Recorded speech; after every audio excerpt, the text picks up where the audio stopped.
Hello, it's Bookish Talk. Today our guest is Hannah Brown, a bookbinder from United Kingdom. We wanted to talk about one specific project Hannah shared recently, but maybe we will talk about some other things as well. Hannah, hi. Hi. And well, I'm Stepan, and my co-host is Pavel. He joins us from Moscow. Pavel, hi. Hi, everyone. So I guess let's start right away. Can you tell us about a bit about this architectural project? And as far as I understand, there are two parts to it because there was a binding, and then there was this project from Designer Bookbinders with plates or something like that. Can you please tell more about it? Sure. So I think it was back in 2018, I worked on the commission for Lines, and it was a book produced by the Old Style Press. Generally, a lot of my bindings tend to be sort of based on nature and flowers and butterflies. So it was quite nice to have a different challenge, something architectural. So slightly out of my comfort zone in some ways, straight lines and sort of mirror image and so forth. So the content of the book is a William Wordsworth poem, which called Lines. I mean, it's got a rather long name. The longer name makes reference to Tintern Abbey, which is actually a ruin on the River Wye. And although there's actually no reference to Tintern Abbey in the poem, it's very much in the title. So I thought, well, great, let's have a look at that. So turned to the internet, searched for Tintern Abbey, and to my delight, found some old architectural drawings of Tintern Abbey from an old journal called Architecture. I think it was 1884 or something like that, with different projections.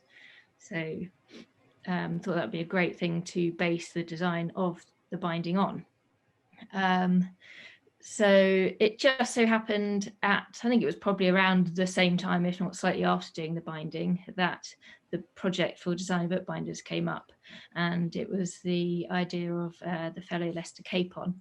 And it was the second that Designer Bookbinders had done. So a few years before, they did one on the theme of Africa, the idea being that fellows and licentiates of Designer Bookbinders that wished to participate were asked to do a board of a certain size on the theme. So the architecture project was obviously on the theme of architecture.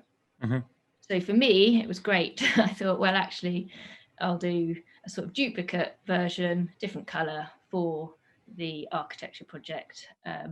Can you just clarify a bit for our listeners who don't know what the board is, what it is for, what's its use? And so the board is very much a decorative object. I mean, for me personally, it's something I do anyway for my binding. So for each of the bindings I do, I make a sample board. So for example, I can show it now. I've made a little one for the Tintern Abbey book. So that's interesting. So it looks like a part of a design. Exactly. For me, it's a section of the design of the book that I'm going to be doing. They're all the same size, so I can test out colours and design and have a snapshot of it. So I can show the client if they wish to see it during the making process, or I then have a sort of visual record of everything I've done. Because although it's great to have photographs, I quite like having an actual physical record. And you told earlier that you prefer to implement floral motifs in your bindings, but in this board we definitely see a floral motif, and there are definitely some floral motifs in architecture as well. So yeah, quite. So for me, that's the purpose of the boards for the Designer Bookbinders project. It was so there's a sort of a snapshot of the binders who participated, sort of the work of contemporary binders at the moment, and people's different interpretations of the same theme. So that was the idea behind the architecture and bookbinding project. And could you talk a bit more about the design part? So Yeah. starting from an image you find on internet, Yeah. how did you arrive at this object? Well, surely there was a drawing stage. Was it done by hand or on computer, etc.? Could you walk us through it? So I'll just, I've got some things here. So the image actually that I got from the internet wasn't great resolution. You can sort of see here, and also it was a photograph of a page. It wasn't a digital file that I found, so it wasn't quite square. So I had to work it out a bit to make it so that it was balanced both sides and all square. So I would start for this particular binding. I thought, well, found this picture. I thought that would make a great sort of binding cover because I could split the design and have half on the front and half on the back. Because often I find when I'm designing a book cover, it can be a bit difficult because you want the front to have impact, but then it have impact when it's opened as well. So with a mirror image design, I thought this would work quite well on the front cover and the back cover. And is this the actual size of the book? This is the actual size of the book, yes, it's quite large. So I first, can you see, it's like tracing paper. This was sort of a tracing paper template. I don't know how easy it is to see. Well, yeah, we can see something, but yeah. So I basically traced the original onto a tracing paper template, which I used as sort of my guide throughout the whole process, really. So the lines on here are sort of all the embroidery lines. I mean, this isn't the best one to. So yeah, the design was planned out sort of on paper. The book was forwarded, so I had the exact size of it. And then the leather was prepared. Paired around the edges and on the board joints. So the first process for all my bindings, once that's done, is working out where the leather on lays are going to go, because I need to put the leather on lays down and pair everything before I can start any embroidery, because I can't pair once the embroidery is on there because it would affect the embroidery on the back of the leather. So yeah, the onlays I chose to use for this particular binding were sort of suede pairings off that I sort of keep from binding, you know, sort of quite a nice color contrast for them. Do you often use embroidery as an element of design in your bindings, or this is a rare thing? No, I embroider on all my bindings. Okay. Yeah, I don't think I've done one binding without a bit of embroidery on it. From the very first one I did back in 2006, which just had a single machine embroidered line down. It was a map of the Somme, and I think it was one of the Designer Bookbinders competition books. I think it was the first bookbinding I really did, and I think I've always been sort of quite multidisciplinary in my sort of craft, my background. So I just thought, wow, this is a great way of adding extra colour, a bit of extra texture. And so it's just sort of built from there. So yes, every single binding I think I've done has some sort of embroidered line, whether it be for texture or for an outline or a bit of sparkle from some. Yeah, for me, it's often even more about texture, not about colors. But the added texture is really, well, brings a new dimension to the book, to the object. Yeah, exactly. Yeah. So did I get it right? You were embroiderer first and bookbinder second. No, not really. My background is in crafts, so I did a crafts degree in Brighton, so I learned how to make things. So it was wood, metal, ceramics and plastics. So we learned those 4 skills, and then I had to specialize. So I did metal and ceramics ultimately for my degree show. And it was while in my last year at Brighton University, I learned that there were bookbinding evening classes. So I started doing them, not with a view to sort of be a bookbinder, but I really enjoyed it and kept it on. So I wouldn't, I mean, I suppose I would really call myself a bookbinder and a bookbinder, not an embroiderer. It just so happens that I embroider on my books, really. Is it difficult to embroider on leather? No, not really. I mean, bookbinding leather obviously is generally fairly thin. You know, it's what, sort of 1 mil probably that I'm generally sewing through. Some's more tough than others. I think I've probably got quite tough fingers now as a result of doing it. But for this particular binding, actually for lines, which I don't always do, but because there was a lot of linear embroidery work, I used my sewing machine to do a lot of the initial linear sort of outlines, and then just to, well, A, help my fingers, and B, because you know it's easy to do a single line on a sewing machine. And then I whipped, so I had a line of stitches from the sewing machine, and then I hand whipped around the top. You can sort of see in one of the images on the blog post, probably a bit closer, what that means. So it just seemed sensible for me to sort of combine. Do you need some a more powerful sewing machine for working with leather, or as bookbinding leather is not very thick, as you mentioned earlier, you can use just an ordinary sewing machine? Yeah, I have just a standard sewing machine, and actually what I say to people, because I do sometimes teach embroidery on leather, and that is you might think, oh, I need a leather needle for my sewing machine, which is a sort of triangular shape, which I don't use, because then of course it's piercing a much larger hole in the surface of the leather. What I do find often with using the machine is I actually do it by hand rather than using the foot pedal, because I've got more control over it then. And you don't want to sort of run off, because once you've pierced the holes in the leather, they're going to be there. You know, you can't really get rid of them. So I just feel I've got more control doing it by using the hand.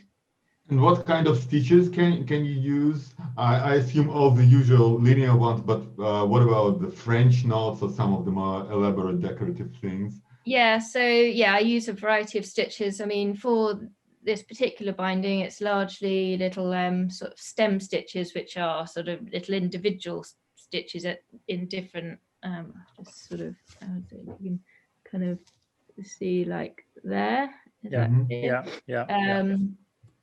And running stitch being a line. I do a lot of French knots. I don't think this binding had French knots on it. And yeah, I probably make up quite a few. I don't really know the names of. Whatever works, really. It's really interesting to talk to you. A few years back, I read everything I could about Opus Anglicanum embroidery, and there are actually examples of medieval bookbinding in this technique. They are hardly ever displayed, so I've only seen images. So it's really interesting to see that tradition, in a way, is still alive. Do you know many other people who use similar techniques? Because I don't think we've yet talked to anyone who embroiders their bindings. So yeah, there's two people come to mind that I know do embroidery on bookbinding, and that's Sue Doggett, she's a fellow of Designer Bookbinders. I don't know if she does hand embroidery. I imagine what she does is actually machine embroidery, and it's much more sort of dense in some ways. She did one of the Booker prizes this year. And the other person I know of is Erin Fletcher in Boston. She has the herringbone bindery. She's doing a little, I've seen on her social media, she's doing a little series of daily panels, like embroidered book panels at the moment, just to try out sort of embroidery techniques. I think she's taught embroidery on, well, embroidery for bookbinding as well. So they're really the only ones that I know of that are doing embroidery on leather, sort of. And do you only embroider leather, or do you also use fabric of some sort? Combinations of? I generally just embroider leather. I mean, there might be elements that cross over, for example, in sort of, because I generally make wooden boxes for my bindings, and they need linings. So sometimes I might do some embroidery sort of as a highlight on the lining on the inside of the box. Or, I mean, it is embroidery, but it's to a different degree. For box lids or titles, I sometimes drill little, like plan out sort of the title of a book and drill little holes through the wood of the box, and then do an embroidered line to do the outline of the title. So I suppose that's using embroidery in a different way, but sort of carrying across the look from the book to the container. So do you make these wooden boxes on your own, as you obviously have the skills and experience from your degree? I used to, but at the moment I don't have access to a workshop, and time-wise for me, I have a guy that I use who lives in Hertfordshire, and I do a drawing and send him a picture, and he sends me back sort of the finished result, and I put the title on and line it all. And at the moment, it's not worth my time, you know, the sort of setup and everything. So yes, I probably did up until about sort of 7 years ago, and then for the last 7 years I've used him, and it works better for me, I think. Well, you definitely need to delegate, because there are only 24 hours in a day. I know, So exactly. at some moment it becomes really hard to, even if you want to do this, sometimes it's just I know, exactly. really tough. Yeah, just creates a bit of a barrier, doesn't it, if you're trying to do everything yourself sometimes. Yeah. Then there was this binding, and now there is a panel. Would there be any continuation to this project, because it already got a second stage? Yeah, I know. Well, actually, yeah, you're right. I mean, usually people say, "Are you sad to see your bindings go?"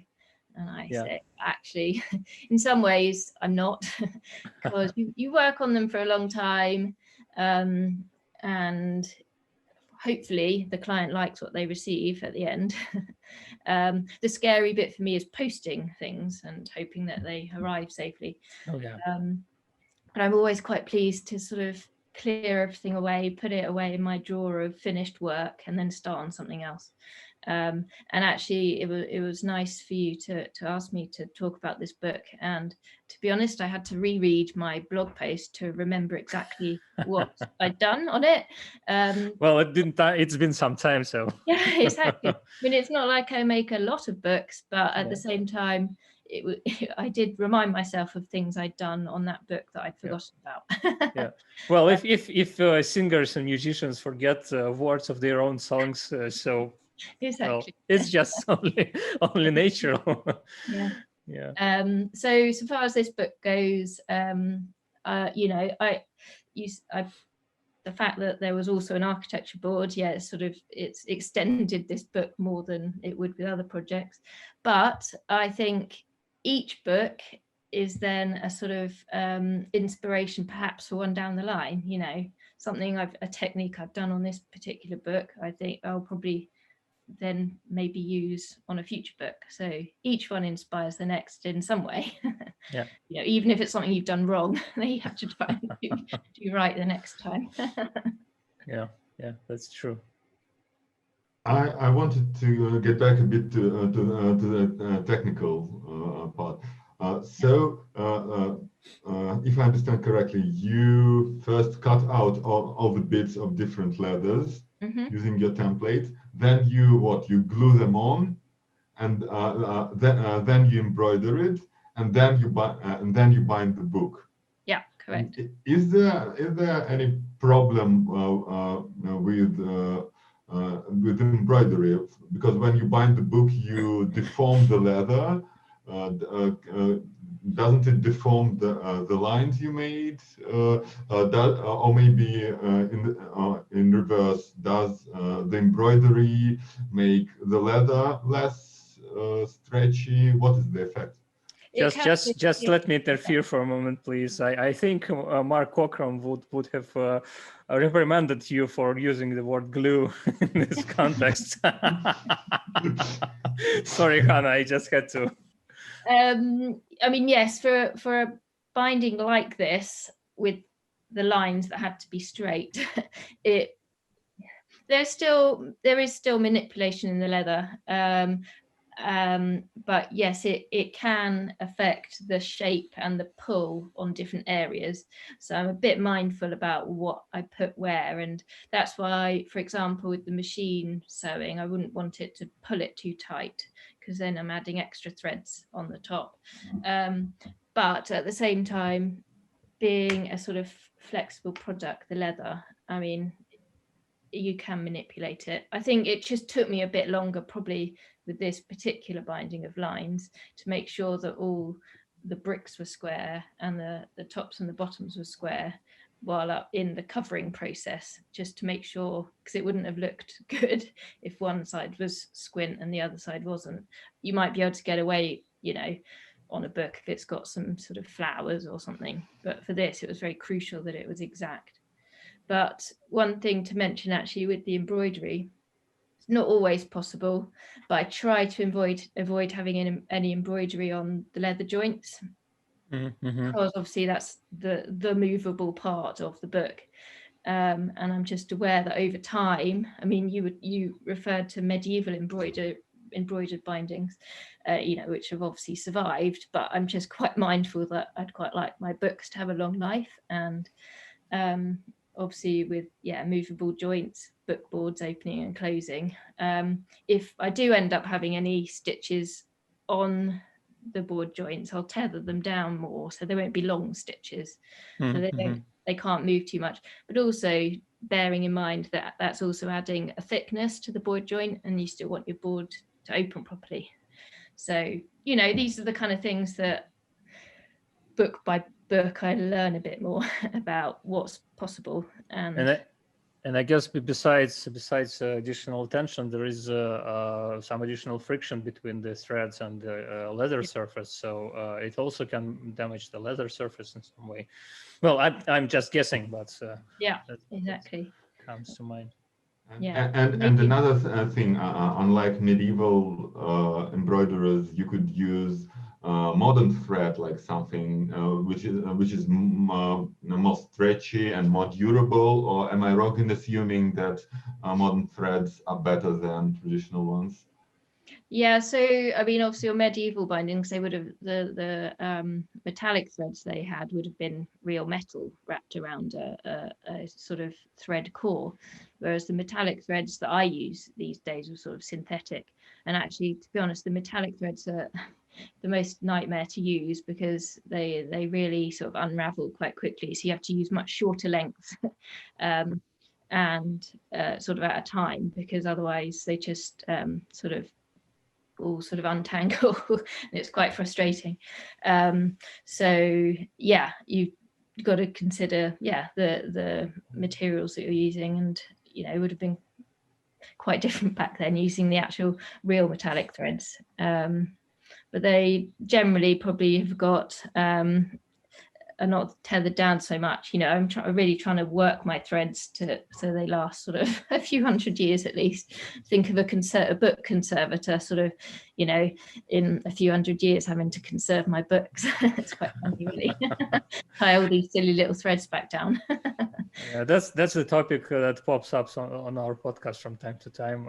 Thinking about future conservators who will work with books you make or with books you repair at the moment. Yeah, quite. Quite funny. And where is the book you made now? It's part of the Neil Albert's collection in New York. So he has it in his collection. So Manhattan. I guess that's most of the things we wanted to talk about today, and we would definitely like to return to you later, maybe later this year, or Sure. I don't know when when it happens. Yeah. Thanks a lot for being with us, and it was an interesting talk and an inspiring project. I hope some of our viewers will see your bindings and get some inspiration to maybe implement an embroidery in their work, because that's definitely gives a different texture and different feeling to bindings. Yeah. So well, thank you for inviting me. yeah, it was a great pleasure. As usual, many thanks to our supporters, so to our viewers. Please like, subscribe, ring the bell under the video. Special thanks to our Patreon supporters. Thanks to your pledges, thanks to your money, we can edit these videos, and this helps us a lot. If you are considering helping us with your pledges, you can do this right now. Please use link below in the description of the video. We are closing up in our preliminary research and preparations to start French and Spanish versions of our podcasts. Well, of course, we'll have to spend even more money on editing and then on translating of these videos. So if you are ready to help us, we will appreciate your money quite a lot.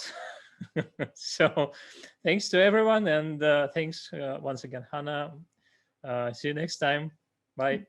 Bye.